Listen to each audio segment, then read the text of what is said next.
So with OpenAI's new model release, many people have been wondering what you could actually use the model for. One of the things and one of the most common questions I've been getting is how do I actually use this model effectively? The reason that this question is quite prevalent right now is because this model is essentially a reasoning, meaning that it's not quite like your traditional chatty in the sense that this model is actually trained to be really smart, meaning that it's going to reason for long steps about many different problems. Basically, this model is so smart that I think the average person might not realize the use case for this model. And looking at the evaluations and a lot of other different metrics, you can see that this thing is incredibly smart. But that doesn't mean that this doesn't have any applications, and that's what I'm going to be getting into today, how you can take advantage of a super smart model even if you might not need a model that ranks 89th percentile on competitive programming or is on the level of human PhD. So let's get into the actual real-world use cases that you can use on a day-to-day basis that can actually help your life. Now, further on in this video, there's going to be 5 main categories that I'm going to go through. So just stick around to the end of the video to see if at least one of these categories does help you in some aspect or area of your life, because you can be surprised with what this model of doing. So one of the first things that you could actually do with this model is this model is a very competent coder. We already recently spoke about how this model manages to solve difficult problems in certain challenges, but I think most people are missing the application in terms of how good this model is at coding. For example, here, I'm going to walk you guys through a couple of examples where individuals with no coding ability at all were able to build fundable programs, but then I'm going to show you why this is incredible in terms of using it on a day-to-day basis. So you can see this person here said O1 Preview made a 3D FPS game in fully HTML. I have 0 coding skills, so it took a few tries, but eventually it worked. And you can see right here that this is a game that was built just through a few prompts. Basically, what you can do with this model is you can code things that you previously weren't able to code with other models like Claude, or saw how the jump, if you weren't familiar with GPT-4, what that jump was able to do with just a small improvement in terms of the overall coding ability. When the code is coherent and it works, people have been able to build many different things. So this is something that basically shows us that once we have another jump from Stone 5 all the way up to O1 Preview, this is going to be something that allows you to code extraordinarily well. Now, what this is doing is this is basically a step-by-step explainer for individuals that don't have any coding experience. Now, I know some of you will have some coding experience and the majority probably won't. The majority aren't software developers, but I think most people aren't utilizing this ability to at least understand fundamentally how certain programs can work and how you can build your very own programs yourself. Now, some people might be thinking, oh, I can use this program to code a 3D HTML game. What on earth is the point of this? This is not like a AAA game that I can play or sell. This is just some fun kind of experiment. You'd be correct in stating that yes, this isn't a game-changing thing in terms of this right here. And when I say this right here, I mean this particular example. But that's not what you should be focusing on. What you should be focusing on is the fact that you can actually use a model to completely understand step by step and build any within reason with a model that understands major concepts around coding. And I'm going to show you guys why those implications are more profound than you might. So for example, what we can see here is a Mareshi stating that I just combined OpenAI's O1 and Cursor Composer, which is an AI application that allows you to code really efficiently with AI to create an iOS app in under 10 minutes. O1 Mini kicks off the project. O1 was taking too long to think, and then I switched to O1 to finish off the detail, and then boom, we have a full weather app for iOS with animations in under 10 minutes. So this is what I mean when I talk about the fact that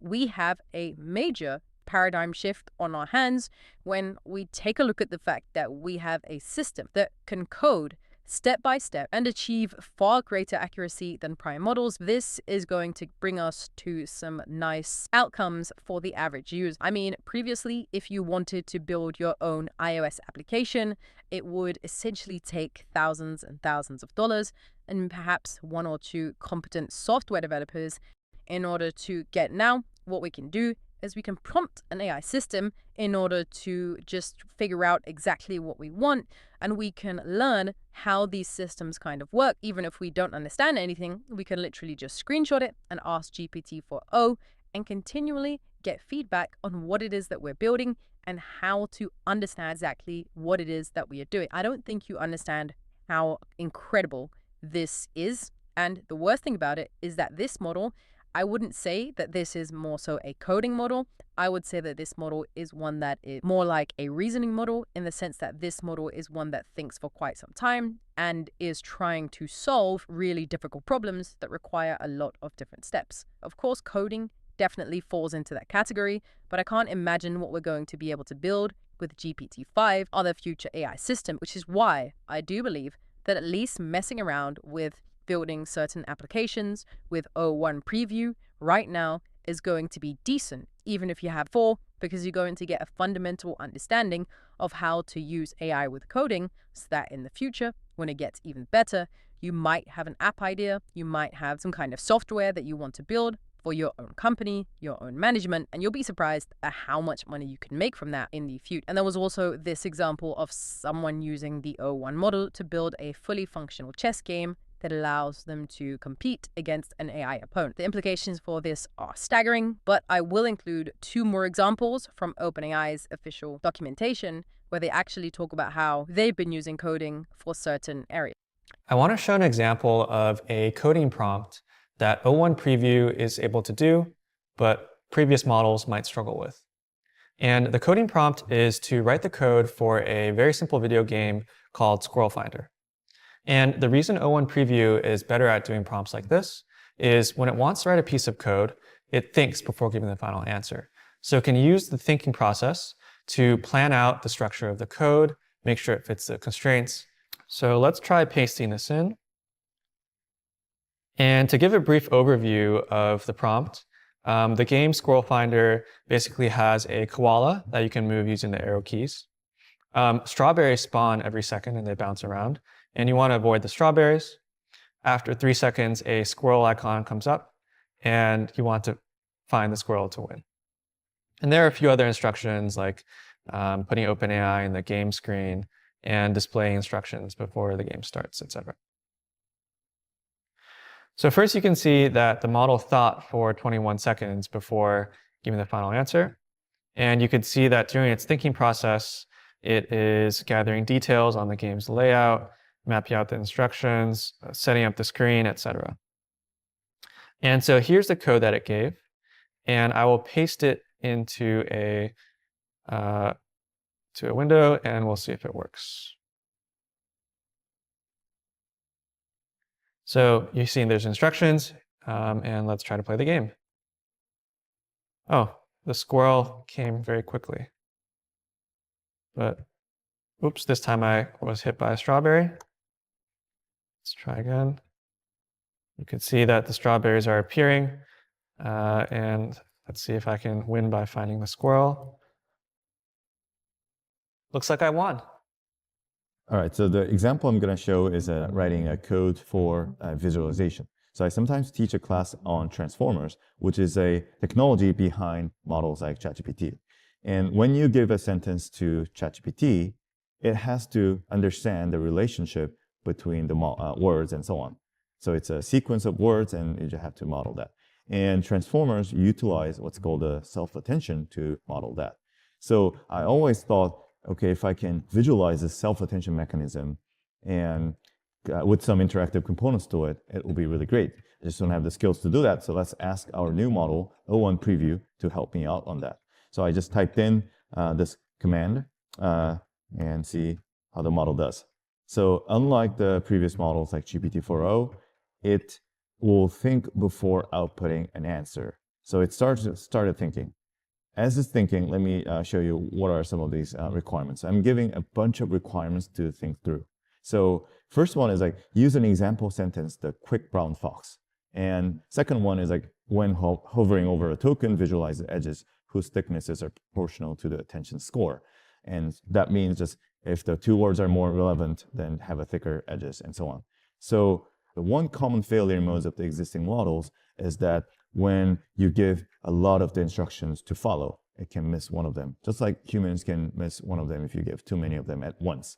So because this reasoning model can think very slowly and carefully, it can go through each requirement in depth, and that reduces the chance of missing the instruction. So this output code, let me copy paste this into a terminal. So I'm going to use the editor of 2024. So Vim HTML. So I'm just going to paste this thing into that and just save it out. And on the browser, I'll just try to open this up. And you can see that when I hover over this thing, it shows the arrows, and then quick and brown and so on. And when I hover out of it, it goes away. So that's a correctly rendered version of it. And when I click on it, it shows the attention scores as just as I asked for. And maybe there's like a little bit of rendering, like it's overlapping, but other than that, it's actually much better than what I could have done. Yeah, so this model did really nicely. I think this can be a really useful tool for me to come up with a bunch of different visualization tools for teaching sessions. So the next area that is really profound, and this is one that I actually spoke about in my community where I help people to get the most out of AI, basically what you can actually do with this. And I think this is one of the, most underrated uses of this model is actual business/management advice. So the reason that this model is really good is because with business and management, you have to consider many different factors, weigh into any decision that will impact the kind of choices you're going to be making on a day-to-day basis. And I think that this is something that is quite underutilized just because many people aren't business. I know that most people are employees, but if you ever wanted to start a side hustle, this is going to be something that could work as a really good advisor in terms of business. When OpenAI o1 was released, I was actually watching a few videos, and you can see one of them is here. This video is from Samar Haddad. And basically, he spoke recently about how he was wrong when he was doing in-depth testing on complex business problems. So initially, what he actually did was he critiqued the GPT-o1 model for its performance on complex problems, but after feedback, he decided to test the model again with a more detailed prompt. So basically what he did was he decided to submit a business problem involving supply chain crisis for a smartphone manufacturer that heavily relies on semiconductor chips from a Taiwanese supplier facing geopolitical and environmental challenge. This prompt actually included details like financial impacts, production sites, market share information, supply chain details, and anticipated losses due to chip shortage. And basically what the task was to create a immediate crisis management. And after he submitted this prompt, it actually managed to deliver a really comprehensive plan covering multiple strategies. Now, I won't get into all of the details, such as negotiating priority supply, increasing inventory through stockpiling, but the model provides detailed estimate for each strategy's budget and including how it derived each of these numbers and just many different insights that he didn't. Now, of course, the reason that this has gone under the radar is because most people aren't thinking I have a business that has these kind of issues. But what I do know is that what you can do is you can reason with these models with your own personal data. And when I say personal data, I mean, for example, you could say I'm 37, I work a job in IT, I've got maybe 2 kids, and I'm trying to start a side hustle in this niche or this industry. What would be the best steps to get started? Or can you validate this idea based on my personal circumstance? Because the model is going to reason through many different steps, you're likely going to gain some really nice insights in areas that you most likely would have missed. The model is going to draw on different comparisons and different insights that other models just wouldn't see. And I think the reason that people are finding out that these models are a lot smarter than they thought is because, of course, these models are quite rigged. It's quite hard to figure out exactly what a model can do if you're only allowed to use it a certain amount of time. So I'd still experiment with this model and different prompts because this is something to use even if you don't have a business, if you want to start a side hustle, validate a side hustle, or even just help out a friend's business in terms of advice. This is something that can be remarkably helpful. The next one, which is, I guess you could say this is a gray area, but this one is in the healthcare area. So in health science, we can see that there are comparisons between GPT-4o and the OpenO1 preview. And essentially what we do have here is the fact that OpenAI's o1 actually performs really well when making different diagnoses. Once again, it's able to reason over many different factors and then come to a conclusion that is the most like. You can see that on the left-hand side, we can see that GPT-4o is trying to make a diagnosis based on the following report. You can see the phenotypes and the excluded phenotype, and then we can see that it comes to a diagnosis, which unfortunately is wrong. But then, of course, we can see the OpenAI o1 preview having the same exact prompt. Of course, right here, you can see that there is a really extensive chain of thought that actually does diagnose the person with the right syndrome. And this is something that I think does have decent implications, because if this model is able to do this level of reasoning based on phenotypes, I would say that it has been remarkably effective at clinical diagnoses too.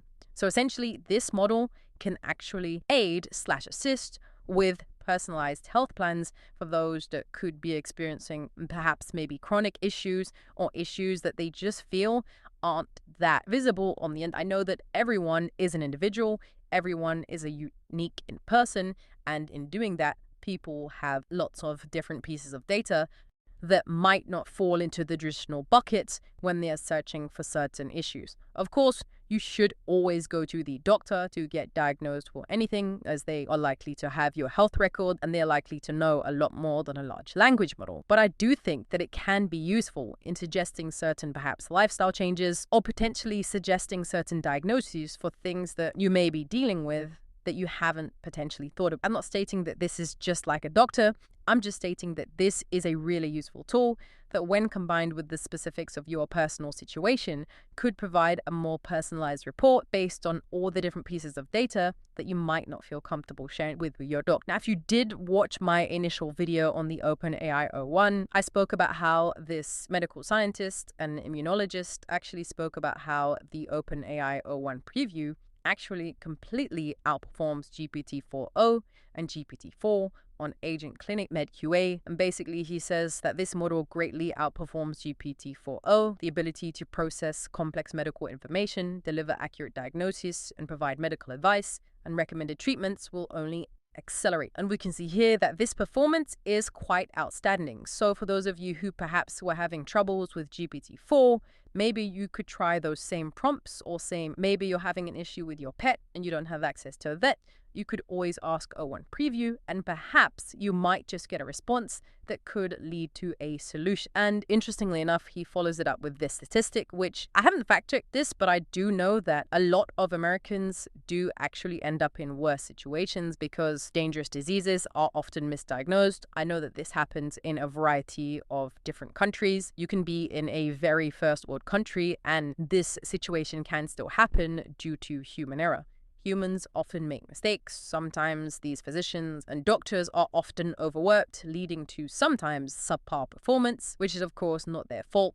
They're just trying to do the best that they can. But sometimes these misdiagnoses do slip through the cracks, and then issues that were quite benign then become issues that are life-changing. So a third or fourth opinion from a PhD in your pocket, I would say, wouldn't hurt. I'm always going to preface that with the fact that you should always make sure before you make any lifestyle changes to ask your doctor. But with these models, I found that the more detail you give them, the much better they are at providing recommendations based on the current information. Another area that most people might not need at the moment, but this is an area that I've seen work pretty well, is for legal work. So essentially, I have actually used OpenAI for just drafting some pretty standard agreements, pretty simple ones. Of course, nothing that's too incredible, and of course always need these checked over by a lawyer to make sure that they are airtight. But essentially, this article right here talks about the use for OpenAI's o1 for legal work. It says Spellbook's first impressions from implementing o1 preview into legal workflow. So OpenAI's System 2 thinking is something that allows the model to come to much better conclusions than prior models. So it says the number one thing that we're most excited about is o1's performance in document revision. A lot of generative AI experiences spit out entirely new documents, but lawyers are rarely draft from scratch. They typically have a precedent they want to modify. Contracts like share purchase agreements can be 100 pages long, and making significant revisions to them requires a lot of jumping around, consistency checking and making sure numbers add up. System 1 thinking does not work well here, and it's a deep challenge to get these tasks performing well with models like in this example below. We used O1 with Spellbook Associate to update a commercial lease. Based with O1, we are seeing dramatic improvements for revision tasks across the board. One of our top predictions is that there will be a lot more workflow based on nuanced document revision launched over the coming year. Now, here's where they talk about O1 for legal math. They say that another consistent weakness with GPT-4o has been its ability to really understand the numerical content it's working with in its agreement and whether it all adds up. Discrepancies between cap table spreadsheets and deal documents have cost shareholders many millions of dollars. While tools like Spellbook have been great for detecting legal issues in text, they've been blind to whether things like share prices and ownership percentages really add up. So with these calculations, they were basically able to figure out if things actually manage to work and if they're seeing an increased level of reliability from these models. So if you're someone in the legal space, perhaps testing these models on a few internal benchmarks could provide an insightful insight into how useful those models could be. But then, of course, we do have research. So if you're someone that's researching something for your PhD, even if you're just doing business research, I think this is going to be something that is very, very effective for those of you that are trying to explore new frontiers in many different scenarios. You can see that this user says the feeling when ChatGPT o1 accomplishes in 1 hour what took you about a year in your... So this video in question is one that I wouldn't say broke the internet, but provided a clear demonstration of what this model is able to do. So essentially, the user expressed his amazement as he watched GPT-o1 successfully run and generate code that mirrors their PhD's project functionality. The code that ChatGPT produced seems to replicate the essence of what the user's original code does, despite being generated with synthetic data and its own function. Now, the code generated by ChatGPT wasn't a perfect copy. It uses synthetic data and has some caveat. For example, it created its own inputs and omitted some manual steps that would normally require additional software and effort, such as fitting curves and managing edge effects in convolutions. And the user does note that some fine-tuning and verification are still needed. The overall point here is that this is something that, by his own words, says that effectively accomplished what I struggled for about 10 months in the first year of my PhD. And I'm excited to apply O1 for other use cases. So hopefully this video did manage to help you for using O1. I know that this model is rather smart, and it can be quite daunting to think of a prompt to effectively utilize the model's capabilities, but hopefully this video managed to help you get to grips with how to actually use and engage with such a powerful model. If you have any ideas about how individuals can take advantage of these models on a day-to-day basis, don't forget to leave your own comments below because I'd love to hear your ideas.